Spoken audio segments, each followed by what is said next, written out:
Welcome to the Influence Experiment, where we seek to explore the art and the science of building influential capacity. Every month, we want to raise thought-provoking ideas of how you can be an investor of the influence you carry.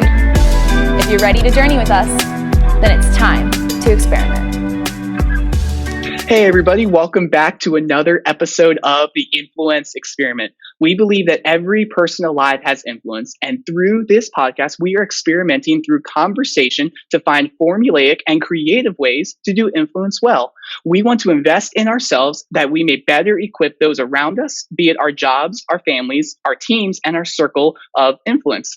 Today, we are talking about a 5-letter word that many of us probably don't really like, and that word is change. Change is rarely a fun process. Change is inevitable as we go through the course of our lives, though. With the inevitability of change, we want to have conversation around leading through change and disruption. As leaders and influencers, we need to be okay with dealing with the disruption and learning to lead through it well. So we will be discussing today how to more effectively and confidently lead through change and disruption. And so joining us today to talk about this topic is Keith Manier, who is the lead pastor of Grace Fellowship Church in Columbus, Ohio. So Keith, thank you so much for joining us today. And would you be willing to share with us a little bit about yourself? Yeah, thanks for having me. I'm glad to be here and excited to share for a little bit. My name is Keith Manier. I'm married. I have 4 children. A 15-year-old son, a 12-year-old daughter, and then boy-girl twins who are 6. I love all things sports, play sports, watch sports, love to fish and golf, love to travel. And as you mentioned, I'm the lead pastor of a church in Columbus, Ohio that is a multi-site church that I've been able to serve at for 16 years now. And excited maybe to share a little bit of that experience through this interview. Love it. Love it. Love it. Awesome. Well, again, thank you again for joining us. Super stoked to be able to process this conversation. Again, that is can be a difficult one, but a necessary one nonetheless. So, hey, can you just start us off with this thought? How would you define change and disruption? Yeah, I mean, when you think about change and disruption on the most basic level, it's just when something's different, right? It's when things are one way and they go to a different way. I think the word disruption begins to exaggerate the idea of change. And it's when I think a radical shift happens. And we would be talking about radical shifts at any point in any organization or in any person's life. But where we find ourselves in the world now, we're experiencing a lot of that idea of things being different. Yeah, no, I couldn't agree more. And as we're recording this, we are in the continuation of a pandemic, COVID-19. And so, like we said, we're not strangers to this concept right here and right now. And again, these radical shifts and changes that do happen to us that we have to deal with, and we can't just ignore it, especially as leaders. We can't just ignore it. And so, what would you say, as a kind of a little bit of personal question here, but what would you say is the biggest change or disruptive experience you have ever been a part of? Would you say? I would say, on a personal level, it would be having children. Getting married obviously was a big deal, and I've been married almost 20 years. And so that was a significant reality. But having children, the way that impacts your life for all the ways that those of us that are parents know. But then I'll go to maybe something that's a little bit less obvious, but that shifted my life about 4 years ago, which was I played college basketball at a small college, played a lot of basketball after college and kept playing. And about 4 years ago, I tore my Achilles tendon playing. Oh, wow. And, they say for injuries, that's probably one of the worst that you can have in terms of below the waist of an injury, and try to come back and do things from that. And it's interesting how that disruption, that radical shift, that change, it affects everything still today in terms of the way I navigate my life physically. I still play some ball and exercise and run, but it doesn't matter whether I'm at the zoo walking with my kids or walking through an airport, or I go for a 3-mile jog, or I'm cooking in the kitchen. My life has been forever altered by the fact that I had that injury. And I think an injury is one of those examples of a sudden change that shows up in your life that you can't plan for. you don't prepare for, but it shows up and you have to figure out how it's going to disrupt and change your life. On a personal level, I would say that. On a professional level, aside from changing careers and those kind of things, COVID has been the most substantial disruptor in ministry that I can ever think of. And our church has gone through significant change in my time here, from a small church to from a location to a portable church, to building buildings, to being multi-site, to multiple staff members, to having a residency in terms of having people here, all of those things. But in all of those, COVID has been the one that I think has been the most significant disruptor on a professional level. Yeah, no, and I couldn't agree more. Dealing with that myself. Now, at the very beginning, you made the comment about having kids, and though I personally can't relate to that quite yet, look forward to the day of having kids. But I can only imagine how crazy disruptive it is having kids. So in the name of kids and leading through disruption, what piece of advice would you give to me, someone who's not a dad yet but one day wants to be? Well, I mean, I think a lot of it is when you go to be a dad, you got to ask yourself, what are you really hoping for as a dad? And I think a lot of people in our culture are in a lot of ways treating kids. This is going to maybe sound condescending, but I think we treat them sometimes like toys, that they're there for our pleasure to navigate and fulfill things in our life. But as Christians, that's not what they are. They're little Lord willing disciples that we're supposed to shoot out into the world in the name of Jesus to make a difference in the world, to bring joy and glory to God and to bring joy to ourselves. And so I think a lot of what I would say is when you have kids, make sure you remind yourself of what the real purpose of having kids is, and the joy that comes and the companionship and the fun and all that. But ultimately they're meant to bring God glory and God joy. And then the other thing I would say is, man, keep the order right. It's supposed to be a relationship with the Lord, then your spouse, then your kids. And I watch a lot of people who are married mess that order up, and they live really kid-centric homes, which can be really dangerous. Of course, your kids become primary influences in your calendar and your schedule. My children play sports or in extracurriculars and all that. And so it does change things. But I think keeping the order first and making sure your marriage outside of your relationship with God is the most important thing. Those would be a couple key pieces, I think, that are important to navigating change, and then the change of having kids. And then just to remind yourself, I think it was Andy Stanley's wife, Sandra Stanley, who said, the days are long, but the years are short.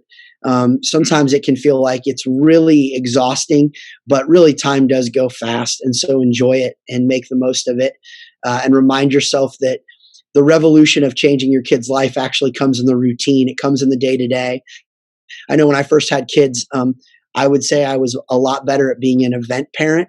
And what I mean by that was I always was planning the big trip or the game or the thing we were going to go to, or the amusement park and the weekend away. And those were where I thought I was really going to kind of make my hay as what it meant to be a great dad. But what it means to be a good dad is in the mundane of getting up on Tuesday morning and getting your kids ready for school and helping with homework and putting them to bed and all the routine stuff that you get sick of. That's really where you make the biggest difference of what it means to be a good father.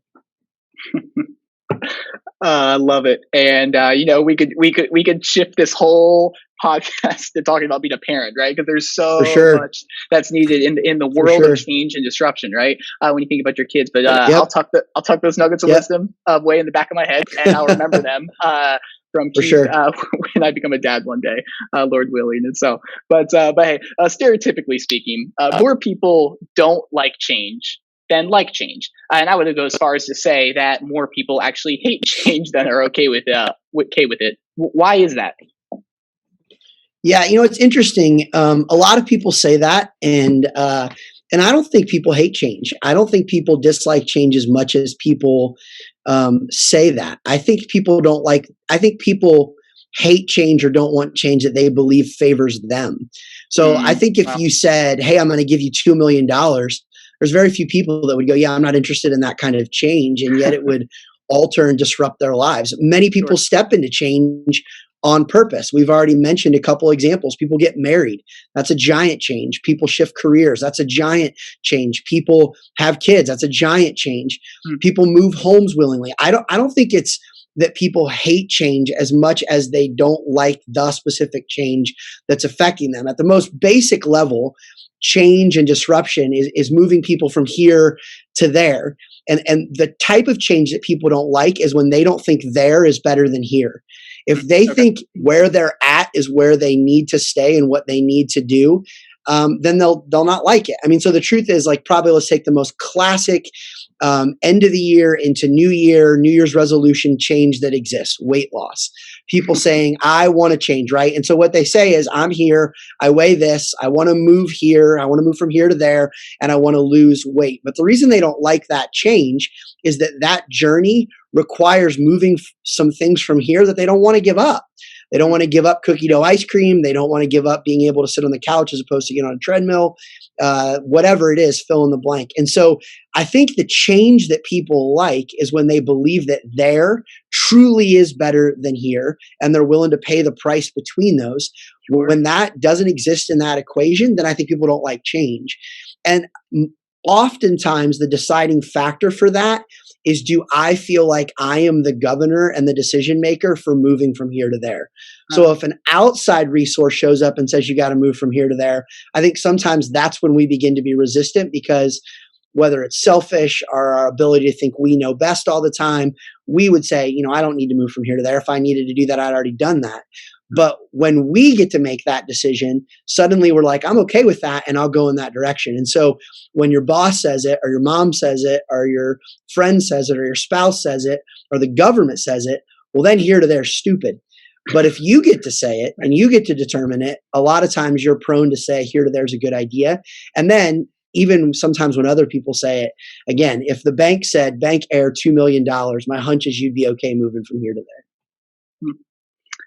No, that's so accurate. Even as I think about my own life, about changing my life, that I'm very much so okay with it if I like the outcome. And I think you worded it when you said, like, if we like the point A to point B in the change, we're okay with trudging through whatever is the process. But very much so is the opposite if we don't like whatever's on the other, seemingly at first don't like what's on the other side. And so though necessary change is good, we would argue necessary change is good. Changing things simply for the sake of change might not always be the healthiest pursuit. Why is that, and how do you think we could find a balance? Well, when you say just changing things for the sake of change, I think that's that can be dangerous because it sometimes means that I'm not actually doing any evaluation. I'm just suddenly going, everybody else is changing, or this is changing. I'm just going to make it happen no matter what. I think asking yourself, doing the work. We often say here at our church, I say in my life, facts are your friends. What's the real data saying about your situation, about your family situation, about your organization situation, about your church's situation, and then saying, okay, what does that data say about making change? But I don't think you should be so flippant as to just say, I have to change because everybody else is changing. I think you should look and really say, what does the data say? I mean, there's a ton of that going on right now in the church world as it relates to online ministry. And you have everyone saying, well, we all need to be online. COVID's forced that. And then you have people saying long-term, everything will be online. But I really think we should all look and ask the question, where do we want to be? What's right? What is the data saying? And not just be so flippant to say everybody else is changing. Therefore, we should change. And so I think people need to always be willing to evaluate and examine, is change necessary? But I don't think they should necessarily just do it because everyone else is doing it, or because someone says, you should change. I want to come back to something real quick for a second. I apologize. When we were talking about here to there in that process, I think one of the reasons that people don't like change sometimes in that here to there process is that the process itself is difficult. And difficult isn't always fun, right? Like, even if we do think there is better, that journey, some people call it the land between here and there, is difficult. I think of Moses and the promised land, and people leaving Egypt, and they're in the Exodus, and they get out in the middle of the wilderness, and they're wondering. And man, they sure thought that their of being outside of Egypt looked better. But as soon as they've got to figure some things out on their own, they quickly go, gosh, it was better to be back in slavery. It was better to be back there. And everyone from the outside goes, that's dumb. It wasn't. You were slaves. You begged God to get out of that. But the truth is, the reason they said that is they realize change is difficult, and the process of moving from here to there is not easy. It doesn't happen overnight. You've built habits and patterns and culture and all of those things. And so I just wanted to highlight for a second that I think sometimes, even though when disruption shows up or change shows up, or we know we need to change or disrupt, we're good with it in theory until we have to do the work, and work is work. It's just not, it's just not always enjoyable. It doesn't mean it's not necessary, and it doesn't mean we don't even agree with their being better. We're just sometimes, allergic to the work. That's funny. Allergic to the work. I think a lot of us can claim that allergy for sure. No, that's so good. Now, if you were to help me kind of like paint an ideal, what does the ideal individual, team, organization, or even family look like that is okay with the concept of change, approaching a change, and in the middle of dealing with the change, et cetera, things like that? What would you say? Yeah, I think for anyone or any organization, family, I think a really key aspect to healthy environments and cultures of change is they understand the mission. They understand what they're ultimately trying to accomplish. What is it I want to do as a person? What is it we want to do as a team in this season? What is it that we want our family to be? What is it that we want our church to go after, our business to go after? If we really understand mission, that's huge, because then the change is able to be explained with a very clear why in connection to the mission. And so if I'm able to tell you this is really the direction we're headed, this is why there is great. And so now I'm going to tell you the why we need to move from here to there. It really begins and flows with people understanding mission and then being able to articulate the why. I think connected to that is there a trust of leadership? Do they trust the people that are leading, facilitating, going after change? Again, this is why some of us struggle with government or our bosses or whatever it is, because we don't trust them. It's why my teenager struggles with his parents sometimes. Is sometimes they struggle to trust and believe that they know really what is best. And so is there clear trust? Has trust been built up? Has there been a track record of wins that allow that? I think there has to be emotional connection to the change and to the mission. Like, people believe in it, they have an empathy towards it, they're excited about it, all the emotions that come, that can come that way. And then I also think that families that and organizations and people that get it right, they work hard in the way they do the change management. They process, yes, I understand this is difficult. They talk through it with clarity again. They're empathetic. They're joyous. They inspire when they need to inspire. They inform when they need to inform. They just do a good job of managing the change management, because change can be difficult and people need to be walked along that process from here to there. And so organizations, individuals, that get it right, I think they have all of those. They understand mission. They are able to explain why. They've got high leadership chips to spend. They're able to have emotional connection to the change that's worthwhile. And then they work hard in change management. Come on, that's so good. That's all points of could be built into a book right there. I love that. But even speaking towards that first point, like the mission or the why behind what you're doing or what we're pursuing or whatever, like it just kind of reminds me of a phrase that one of my mentors kind of shared with me, is that like this idea of the why, understanding the why empowers you to do the what. Sure.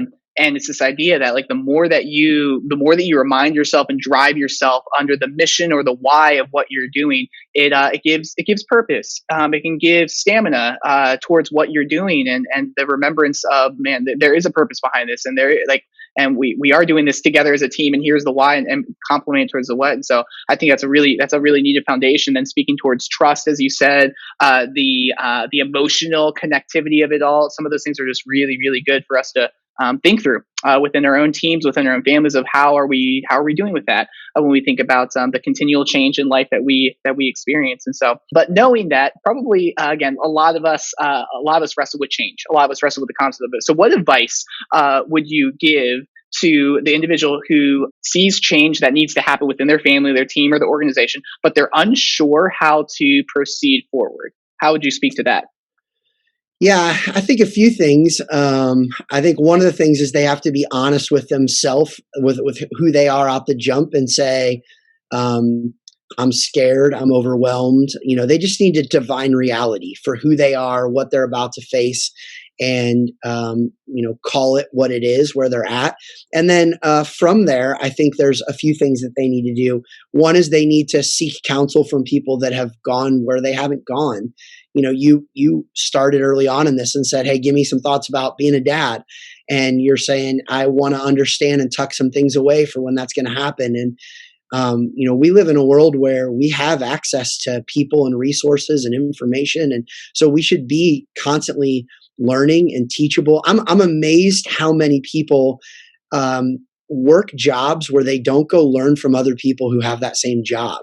Whether you're a school teacher or a coach or a salesperson, learn from people that have facilitated change and direction in a way that you're trying to do it. People that have shifted a culture or started a business or whatever it is. So I think one thing is seeking counsel.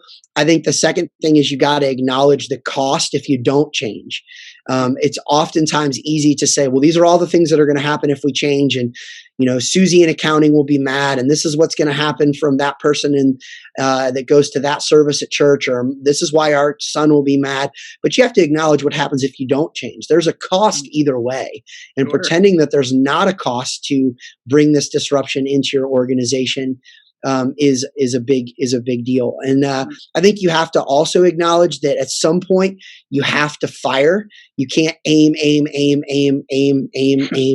forever. At some point you're gonna have to do this, and whenever you do it, you run the risk of missing, and that's okay. Yep. I think a lot of times in change with your organization, particularly when you're trying to lead it in your home personally, I think it's as important as anything just to take a shot and be clear why you're doing it. Sometimes more so than being correct, because you have to acknowledge you're not going to be correct all the time. You're going to get it wrong. You're going to get it wrong at home. You're going to get it wrong at work. You're going to get it wrong personally, but you can always be clear as to why you know what you're doing. So really defining reality, setting up clarity, seeking advice, making sure you acknowledge the cost on the other side, and then also making sure that you realize you're going to have to pull the trigger at some point. All of this has to be baked into asking yourself, what kind of culture do you have regarding change in general? Are people used to it? Are people prepared for it? Have you done it a lot? This is connected to something we talked about earlier, but when I first got to my church, it was small. They were trying to figure some things out. And as we were moving forward and changing and growing and making decisions, I remember one particular elder board meeting that our group that oversees our church. I came in and I said, we need to change something in the Constitution. And they said, what do we need to change? And I said, I don't know, but we'll figure it out. And my point to them was, this church needed to get in the habit of changing things regularly. Now, not flippantly and not irresponsibly, but we needed to create a culture of change so that as we changed on bigger things, it mattered. And so I say all that to say that one of the pieces of advice I would give to people who are making changes is, what's the environmental culture to which you're making the change in? Has it been an organization or a family that's been adverse to change for years? They never change. They're the exact same way. Has it been someone that they actually change too much? So people go, don't worry, don't even get on board with that change. They'll change it again in 2 weeks. What's the culture of the place that you're trying to make the change to? And then if the change is being made to you, you have to ask yourself, why am I reacting the way I am to it based on the culture I'm used to or that I want? So you have to take a little bit of inventory again. So those would be some things that I would say to a person who's evaluating, thinking about change or bringing disruption. Yeah, no, I think that's great. And it really, the underpinning kind of thought I even heard was like, how can I cultivate a culture of change that's healthy, right? Within an individual level, within a team level, a corporate level, et cetera. And so kind of thinking through that question is huge. And those points speak to it directly. And so thanks for speaking to that. And so even for the person who's uncomfortable with change, what would you give advice to give to that person has the tendency to resist change or buck back at it? What advice would you give to that person? Yeah, it may sound trite or cliche, but like I heard a person say one time, you can have comfort or you can have growth, but you can't have both. You can have comfort, you can have growth, but you can't have both. And again, I think most people, if they really looked and said, that's in a way I want to grow, they're willing to be uncomfortable in figuring that out. And so I really think at the end of the day, what it comes down to is you have to examine the motives to why the child, the person, the colleague, the friend, the company doesn't want to change. What's at the heart of that? And so I think really you've got to dig, understand the why behind why they're stuck. And if you can do that, then I think a lot of things begin to fall off the bone for the next steps to take. Yeah. Okay. So you can have comfort, or you can have growth, but you can't have both. Yep. You can cross stitch that one onto a pillow. Yeah, for sure. Definitely a tweetable reality. That's right. That's so good. Well, hey, as we talk about the influence experiment, right? The name of this podcast, it's all about finding the art and the science of building influential capacity. And so, what would you say is some of the science, some of the objective truth behind pursuing change and disruption, and then what is some of the art, some of the subjective, personal expression behind pursuing change and disruption? Yeah, I think the science of pursuing change and disruption is that the science says it's necessary, because if you're going to grow and you're going to, for lack of a better word, win, and you're going to take ground, the science of organizational direction, influence, and leadership says you're going to have to change. The world's going to change, the environments are going to change, people are going to change, you're going to have to change, or else you're going to be stuck. And I think there's also just objective realities that are built into the world we live in that tell us when we need to change. Your scale says how much you weigh, and it tells you whether or not you need to change or not based on what it is. Your profit margin tells you whether or not you have to change and what that looks like.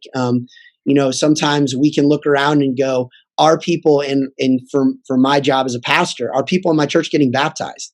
And while I don't have total control over all of that, I can look and say, man, if we haven't seen people get baptized in a long time, maybe some things need to change. And so there's data. Again, facts are your friends. What's there? There's a science to saying we have to change to be able to move forward. And then there's just facts and information that tell you that. The art is a lot about how are you going to change? How is that going to look? How much do we change? How hard do we push? When do we make these decisions? And then within that, how do I read people? What's the cultural morale? When's the last big change we made?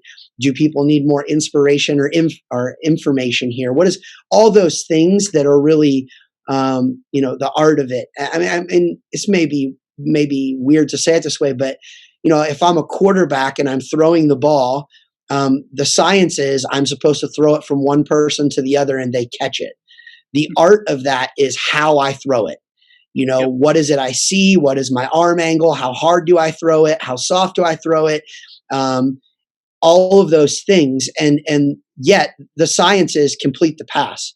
The art is how do I complete the pass? And I think the same thing is true in leadership, that there's a science that says I got to move them from here to there, or else our organization will be stuck, we'll die, we won't move forward, we won't accomplish our mission and what we want. But the art of that is how do I do that? And there's a lot of well-written and good examples. There's a ton of literature and a ton of good examples of both how to process the science and how to examine the art of it. And then within that art, I think there's also just a lot about knowing who you are personally. How is it that, what are your strengths? What are your weaknesses? Evaluating everything from your personality, DISC, Enneagram, all of those types of things to know what are you like and what's it like to be on the other side of you trying to lead change and manage that both from the science and art side. No, I think you just gave a phenomenal practical idea behind the art and the science, which with the football player, right? I think that the quarterback thing that's a really good one that I think many of us could wrap our minds around. So thanks for speaking to the art and the science and within change, but giving that tangible to think through. And so, how would you respond? How do you respond healthily or push back appropriately when you personally disagree with change that is happening? Right. So you're not always going to agree with every change that's happening within your family, within your team, organization, etc. So how would you speak to the person who is going through change and they don't necessarily agree with what's happening? Yeah, I think for me, there's a few things I really try to do, and for example, in our church, we've got close to 70 people that are a part of the staff team or residents, and there's a lot of rooms I'm not in where decisions are made and directives are given, and so I don't always know why things are being done, and so a few of the things I've tried to do is I've tried to seek to understand before being understood myself. So let me ask, let me listen with an ear that says I really want to learn before I try to defend my position. Have I really tried to understand theirs? And so sometimes the reason I don't agree with the change is because I don't really understand. Right. With that comes the idea of talk to me about the facts, talk to me about the data, what drove your decision. I have a science background amidst one of my degrees, and with that background, like I want to understand what really drove you to this from the facts, and so help me understand that. And sometimes the facts are their emotions, and those Yeah. are some facts you have to understand as well. And so I want to understand before I try to be understood. I want to ask for the facts, and I also want to extend grace. I want to empower people to make decisions and have opportunities to fail and to go down a path. And so I want to extend grace even if I don't necessarily like it. I think when you're the leader of leaders, you have to count the cost of, is this a place where you feel like there can be permission to fail? Or do we need to make sure we don't fail here? And so that drives how you're going to go down that path. But all of those are just realities of making sure you're really seeking to understand, trying to get the data to what's there, extending grace, but also trying to give freedom for people to be empowered. Love that. Definitely, we should be taking some writing some tips down from what you just said there as we go through change that we might not always agree with. And so, thanks for speaking into that. So everyone responds differently to change. Why is it helpful and even necessary to understand personalities of other people or yourself on your team, family, organization to lead and influence through the change? Yeah, I mean, you're leading real people with emotions, whether that's your kids or your spouse or your colleagues. They're real people that have pain points, that have preferences themselves. And so, I think one of the real cool principles that the Bible teaches about influencing people is you become all things to all people so that you might win all. But to be able to become all things to all people, you have to know who you're talking to. You have to know what they're like, what they value. And so, if you're able to know who you're interacting with, the truth is your chances of success are higher in terms of moving them to change because you know their pressure points, you know their limits, you know their emotional realities, you know what they can stand. And so I think one of the real keys to leading change is being students of the organization, the people, the family members you're trying to lead. I think it just sets you up to succeed, and it loves them well. It meets them where they're at. We always say, love first, lead second, but always do both. Love first, lead second, but always do both. I like that. And with that, one of the ways you love them is you know them. Mm. Love first, lead second, but do both. I like Always do that. both. Always do both. I'm gonna steal that. If that's okay. That's good. I stole it before. Great, awesome. So, hey, Keith, speak to this for a second. What would you say are some of the pitfalls or temptations to avoid when pursuing change in disruption? Yeah, I think one of them is we try to lead too many things at once. Mm. We try to make too many changes all at one time. It's hard to lead any substantial, real change and disruption one at a time, let alone multiple things. I think that's one. I think we don't always lead with clarity. We don't always tell people where we really want them to go and why. That's a problem. I think we can not recognize the effect that it has on real people. What are these changes going to do downstream to people, and how do we make sure that we understand, hey, we made this change to this level in the organization, what's going to happen to these people? We changed bedtime for the little kids. What does that mean for the big kids? Or we did something for the big kids. What does that mean for the little kids? And I just don't think we recognize those things. There's a lot of others, but I would say clarity and amount of change are probably the two that I see the most. No, that's great. Thank you for that. And so, one of the last questions here before, as we kind of start seeking to land the plane of this whole conversation, is just this reality, right? As we're recording this right now, we are in a time of COVID-19, and the COVID-19 pandemic. People are tired, they're fatigued, in leading through the constant change and disruption that's literally happening on a daily basis, even hourly basis for that matter. What encouragements or advice would you offer to all of us who wrestle with COVID fatigue and frustration right now? Yeah, and it's real. I mean, it's real. It's real to everybody in lots of different ways. I don't mean this in a selfish way, but one is make sure you're personally healthy, your mental health, your emotional health, your physical health. It's hard enough to navigate any season when you're not healthy, but definitely the type of stress that we're all dealing with. I think there is this idea that we've got to learn to say, how do I make the most of this and not just survive, but thrive? Like, how do I flip this season on its head and really figure out what are the unique things that we can be doing, whether it's with time, with family, or institutional decisions we can capitalize. I think we've got to learn to lament, which would be healthy. We're all losing things. Let's acknowledge what we're losing. Let's name it, call it out, process it. Let's learn and gain info from other people that are navigating this change and this disruption well, families that are doing it well, organizations that are doing it well, churches that are doing well. I also think it's really important to recognize, don't be myopic in your own pain. Everybody's struggling. And how do you make sure it's not just your industry or your job or your family? Everybody's struggling. And so give grace and be empathetic to each other because we're all feeling it. But it's very, very real. And it's tiring to run a marathon. It's really tiring to be running a race that you never know is going to end. And when is it going to end? And there's no mile marker in sight. So those are some things that I think about. For me, I've really tried to control what I can control emotionally, personally, professionally, and really say, what are the ways that we can make the most of what is a change that's been forced upon us? Yeah, no, thanks. Thank you, Keith. I really couldn't agree more. And so, as we, the final question, kind of final thought here, we've talked so much about change, so much about disruption, how to wrestle with it, process it, redeem it, even. So, any final words of wisdom, advice, that you haven't said yet that you want to share with our listeners?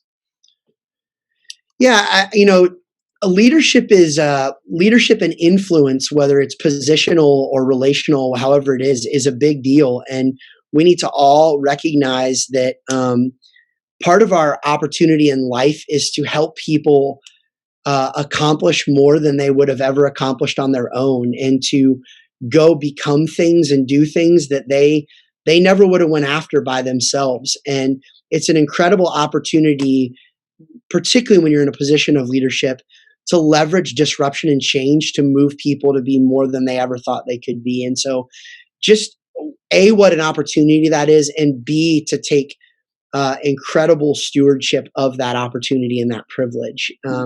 And to know that that's unique, that you get to do that and to do it. But then to recognize that even the way you interact with the barista or you interact with an umpire at a game are still ways to influence them, and that you can bring about significant or even appropriate emotional change in the way you interact with them on a daily basis. And so influence isn't just navigating your organizational procedures through COVID. Influence is how you leverage the way you talk to the person in line at Target. And so all of those are opportunities to be appropriate disruptors and appropriate change agents, and to move people to where they otherwise wouldn't have gone that day. And I think all of us can leverage that in a way that makes a difference if we're just really intentional. Oh, It's so good. Keith, man, thank you. Thanks for speaking so eloquently, tactfully, discerningly towards this nasty bear that we can wrestle with. That's can be beautiful, but we wrestle to see the beauty in it, in change and whatnot. So, just thank you so much for speaking to this so well. And it's really been a pleasure just getting to hear from your heart, your passions, your experiences. And so, just thank you. Thank you for being a part of this today. Thanks for having me. I appreciate it. And so we hope that you will join us next time as we continue to explore the art and the science of building influential capacity. Catch you next time.